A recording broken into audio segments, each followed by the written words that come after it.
اصل ان کے اسلام کی وجہ تو آپ کی دعا اور آپ کی توجہ بنی ہے، اس لیے عمر کو مراد نبی کہتے ہیں کہ حضور کی مراد ہیں، کہ حضور اکرم صلی اللہ علیہ وسلم نے چاہا اور اللہ تعالیٰ سے مانگا. اس کے بارے میں احادیث موجود ہیں. ایک حدیث تو یہ ہے جس میں آپ نے فرمایا کہ یا اللہ، عمر ابن خطاب اور عمرو ابن ہشام یعنی ابو جہل، ان دونوں میں سے کسی ایک کے ذریعے سے اسلام کو تقویت اور عزت عطا فرما.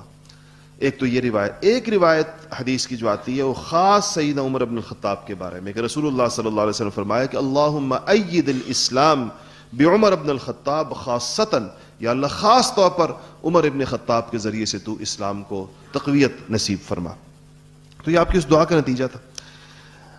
یہ جو سیدنا عمر ابن خطاب رضی اللہ تعالی عنہ نکلے تھے، مشہور واقعہ آپ لوگوں نے سنا ہوا ہے کہ ہاتھ میں تلوار لے کر. اس کے بارے میں سیرت نگاروں نے لکھا ہے کہ اصل میں ابو جہل نے یہ اعلان کیا تھا کہ جو رسول اللہ صلی اللہ علیہ وسلم کو قتل کر دے گا اس کو وہ 100 اونٹ دے گا. 100 اونٹ کا اس نے اعلان کیا. تو آپ نے، حضرت عمر فرماتے ہیں کہ وہ حضرت عمر گئے اور ابو جہل سے جا کر خود بالمشافہ پوچھا کہ تم نے ایسا کوئی اعلان کیا؟ اس نے کہا میں نے بالکل اعلان کیا. اور ایک دوسری سیرت نگاروں کی روایت میں یہ آتا ہے کہ آپ نے کہا کہ تم لوگ ادھر ادھر باتیں کرتے رہتے ہو، ان کے بارے میں سازشیں کرتے رہتے ہو، تو سیدھا ڈائریکٹ ایکشن کیوں نہیں کرتے، سیدھا حملہ کیوں نہیں کرتے؟ تو کسی نے ان کو تانا دیا کہ اگر اتنے بہادر ہو تو تم کر کے دکھا دو. تو وہ جری تو تھے، بہادر بھی تھے، اور بہادر آدمی تانا سن کر ذرا زیادہ مشتعل بھی ہوتا ہے، تو یہ تلوار لے کر نکل پڑے. ایک عجیب بات یہ آتی ہے کہ عمر ابن خطاب فرماتے ہیں کہ جب میں جا رہا تھا تو میں نے دیکھا کہ رستے کے اندر ایک بچڑا ہے جس کو لوگ ذبح کرنے کی کوشش کر رہے ہیں. تو میں بھی دیکھنے کے لیے کھڑا ہو گیا. تو پھر میں نے ایک آواز سنی کہ کوئی بچڑے کے پیٹ میں سے پکار رہا ہے اور کہہ رہا ہے کہ اے آل ذریح، ایک کامیاب امر ہے اور ایک مرد ہے جو فصیح زبان میں کے ساتھ چیخ رہا ہے اور لوگوں کو اشہد ان لا الہ الا اللہ و اشہد ان محمد رسول اللہ کی طرف بلا رہا ہے. تو حضرت عمر فرماتے ہیں کہ یہ آواز سن کر میرے دل میں آیا کہ یہ میری طرف مخاطب ہے، لیکن میں تو تلوار ہاتھ میں لے کے نکلا ہوا تھا. میں اس کو خاطر میں نہ لاتے ہوئے آگے نکلا تو ایک صحابی ملے، نعیم بن عبداللہ. تو انہوں نے پوچھا کہ دوپہر کا وقت ہے، عمر کدھر جا رہے ہیں؟ تو انہوں نے صاف بتا دیا کہ محمد صلی اللہ علیہ وسلم کے قتل کے ارادے سے جا رہا ہوں. تو نعیم نے کہا کہ بنو ہاشم سے بچ جاؤ گے، مار تو دو گے اگر، تو بنو ہاشم تو نہیں چھوڑیں گے. تو حضرت عمر نے بجائے اس بات کا جواب دینے کے اس سے کہا کہ ایسا لگتا ہے کہ تو بھی صابی ہو گیا، تو بھی بے دین ہو گیا. صابی کہتے تھے بے دین کو. اب وہ اس کے در پہ ہو گئے جس نے رستے میں روکا تھا. اب اس نے کہا قبل اس سے کہ یہ میری گردن اڑا دیں، تلوار تو ان کے ہاتھ میں تھی. تو کہا کہ تمہیں اپنی بہن اور بہنوئی کا نہیں پتا، تم ہمیں بے دینی کا تانا دے رہے ہو، تمہارے تو اپنے گھر کے اندر اسلام آ چکا ہے. حضرت عمر کے بہنوئی جو تھے، یہ عشرہ مبشرہ میں سے جو ایک نام ہے سعید بن زید کا، سعید بن زید، یہ حضرت عمر کے بہنوئی تھے، اور ان کی بہن کا نام فاطمہ تھا، فاطمہ بنت خطاب. تو حضرت عمر نے یہ جو سنا تو ان کو تو چھوڑا اور کہا کہ یہ میری بہن اگر اس طرف چلی گئی ہے تو اپنے بہن کے گھر گئے. وہاں حضرت خباب ان دونوں میاں بیوی کو قرآن پڑھا رہے تھے. حضرت عمر کی آواز اور ان کے پاؤں کی دھمک تو سن لی ان لوگوں نے. حضرت خباب تو فوراً چھپ گئے اور حضرت عمر گھر میں جیسے ہی داخل ہوئے اور بہنوئی کے اوپر پل پڑے سعید بن زید کے، اور ان کو اتنا مارا کہ ان کو لہو لہان کر دیا. حضرت عمر کی بہن فاطمہ جو تھیں وہ آگے آئیں بھائی اپنے شوہر کو بچانے کے لیے. تو حضرت عمر نے ایک ہاتھ ان کو جو ان کے منہ پر مارا تو ان کے بھی منہ سے خون نکلنا شروع ہو گیا. تو آخر بیٹی تو وہ بھی خطاب کی تھی، بہن عمر کی تھی، بغیر کسی گھبراہٹ کے کہنے لگی کہ عمر اگر تم اس خیال سے ہمیں مار رہے ہو کہ تم ہمیں کسی چیز سے پھیر دو گے، لوٹا دو گے، تو تمہاری ناک خاک آلود ہو، یہ عربی کا محاورہ ہے کہ تمہاری ناک خاک آلود ہو تو سن لو کہ ہم اللہ کو ایک مانتے ہیں اور ہم اسلام لے آئے ہیں اور کسی صورت اس سے واپس نہیں ہوں گے. یہ بہن کا عزم اور اس کا یہ انداز، حالانکہ خون آلود منہ سے خون بہہ رہا تھا. سیرت نگاروں نے لکھا ہے کہ بہادر آدمی عورتوں پر ہاتھ نہیں اٹھاتا. یہ ہاتھ ان کا بہنوئی کو مارتے ہوئے بہن کو لگا تھا. تو اس لیے اس پر تھوڑے شرمندہ بھی تھے، اور یہی چیز ان کی نرمی کا باعث بن گئی، اور کہنے لگے کہ اچھا چلو پھر مجھے بتاؤ تم لوگ کیا پڑھ رہے تھے، کچھ آواز آ رہی تھی جب میں آ رہا تھا۔ تو جیسے عمر ابن خطاب نے یہ کہا کہ بتاؤ تم لوگ کیا پڑھ رہے تھے، تو حضرت خباب جو چھپے ہوئے تھے وہ باہر نکلے، ان کا چلو کچھ مسئلہ حل ہو گیا، تو باہر نکل آئے۔ ان کی بہن کے اعصاب دیکھیں اور اس کا وہ دیکھیں، انہوں نے کہا کہ عمر وہ جو ہم پڑھ رہے تھے وہ تو کاغذ پہ لکھا ہوا یا چمڑے پر لکھا ہوا قرآن کی آیتیں تھی، کہا کہ تم پاک نہیں ہو، تمہیں نہیں پکڑا سکتے ہاتھ میں، تو تم اٹھو پاک ہو جاؤ۔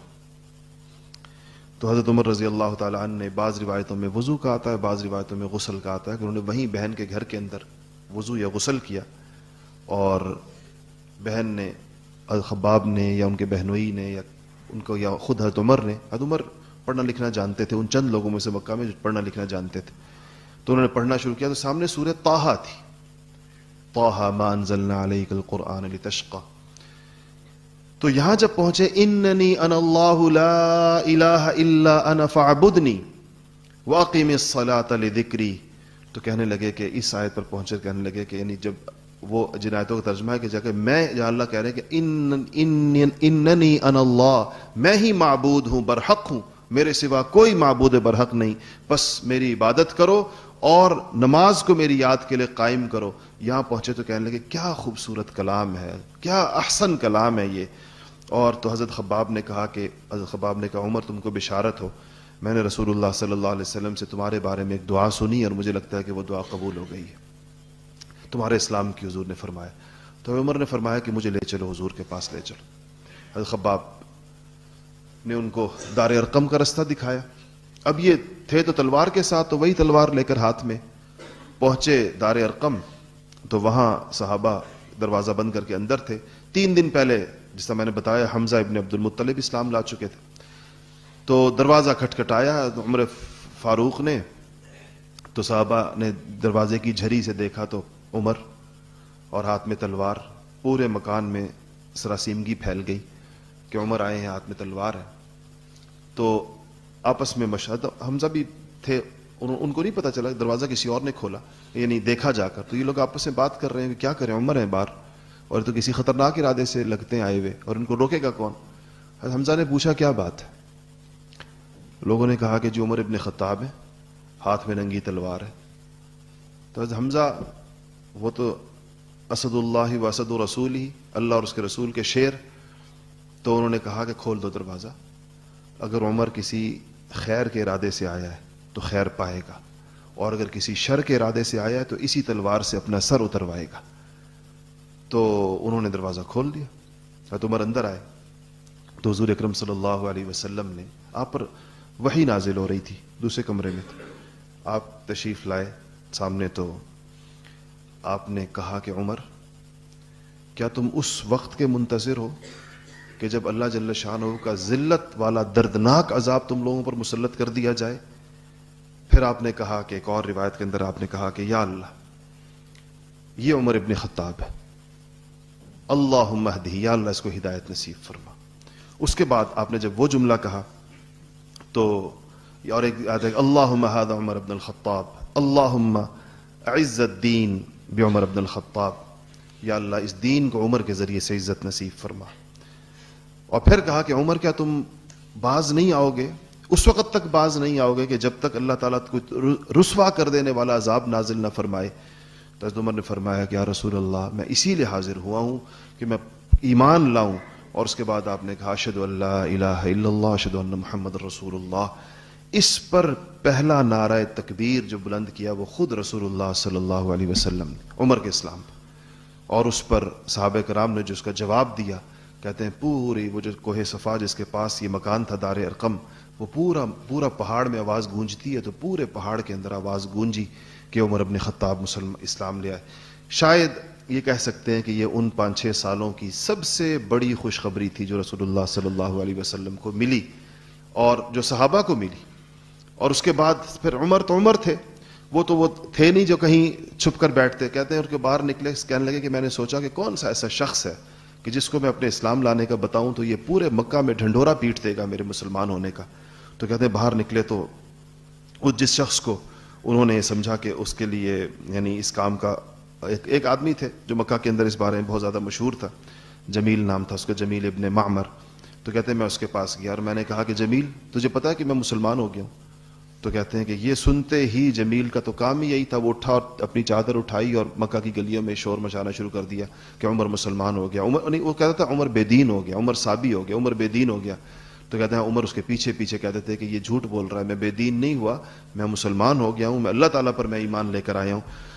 اور کہتے ہیں اس کے بعد لوگ حضرت عمر کے گھر کے باہر جمع ہو گئے اور حضرت عمر فرماتے ہیں میں تنہا تھا اور اتنے سارے لوگ تھے اور ہمارے درمیان انہوں نے میرے اوپر حملہ کیا اور ہمارے درمیان لڑائی شروع ہوئی اور میں نے اس مجمع کے ساتھ جو میرے اوپر چڑھ دوڑا تھا، میں لڑتا رہا یہاں تک کہ دوپہر ہو گئی. اور کہتے ہیں پھر بھی میں تھکا، میں نے ہار نہیں مانی. اتنے میں میں نے دیکھا کچھ اور لوگ بھی جمع ہو گئے تو میں گھر کے اندر گیا تو ایک شخص آیا اور اس نے آ کر یہ واقعہ سنایا کرتے تھے کہ اس نے آ کر کہا کہ لوگوں سے کہا تم لوگ کیوں جمع ہو؟ تو لوگوں نے کہا کہ عمر بے دین ہو گیا ہے، عمر مسلمان ہو گیا. تو انہوں نے کہا چھوڑ دو اس کو اور یہاں سے چلے جاؤ، بس یہ میری امان میں اس کو سمجھو. تو وہ لوگ کہتے ہیں پھر منتشر ہوئے. تو صحابہ کہتے ہیں بہت بعد میں اسلام لانے کے زمانے میں ہم نے عمر سے پوچھا رضی اللہ تعالی عنہ سے کہ وہ کون تھا جس نے آپ کے دروازے سے لوگوں کو ہٹایا تھا؟ تو انہوں نے کہا کہ وہ عاص ابن وائل تھا. حالانکہ دیکھیں خود مسلمان نہیں ہوا، اسلام اس کی قسمت میں نہیں تھا، لیکن عمر فرمایا کہ وہ عاص ابن وائل تھا اور وہ میرے پاس آیا. اور پھر آپ نے جو ہے وہ رسول اللہ صلی اللہ علیہ وسلم سے پوچھا رسول اللہ ہم حق پر ہیں؟ آپ نے کہا بے شک ہم حق پر ہیں. کہا پھر ہم نماز بیت اللہ میں کیوں نہیں پڑھتے؟ حضور نے فرمایا کہ تمہاری قوم نہیں پڑھنے دیتی. ان کا رسول اللہ ہم بیت اللہ میں نماز پڑھیں گے. اور پھر حضرت حمزہ بھی تھے، حضرت عمر بھی آئے اور اگلے دن جب یہ لوگ نکلے بیت اللہ میں پہلی دفعہ نماز پڑھنے کے لیے تو 2 قطاروں کے اندر مسلمان نکلے اور پہلی قطار کے سرے کے اوپر حضرت حمزہ بن عبد المطلب تھے آگے اور دوسری قطار کے آگے جو سیدنا عمر ابن خطاب تھے. اور یہ لوگ اس طرح مسلمان وہاں سے نکل کر بیت اللہ میں پہنچے اور پہلی نماز علی الاعلان جو بیت اللہ میں مسلمانوں نے ادا کی وہ عمر ابن خطاب رضی اللہ تعالیٰ عنہ کے اسلام لانے کے بعد ادا کی. اور ایک صحابی نے پوچھا عمر ابن خطاب سے کہ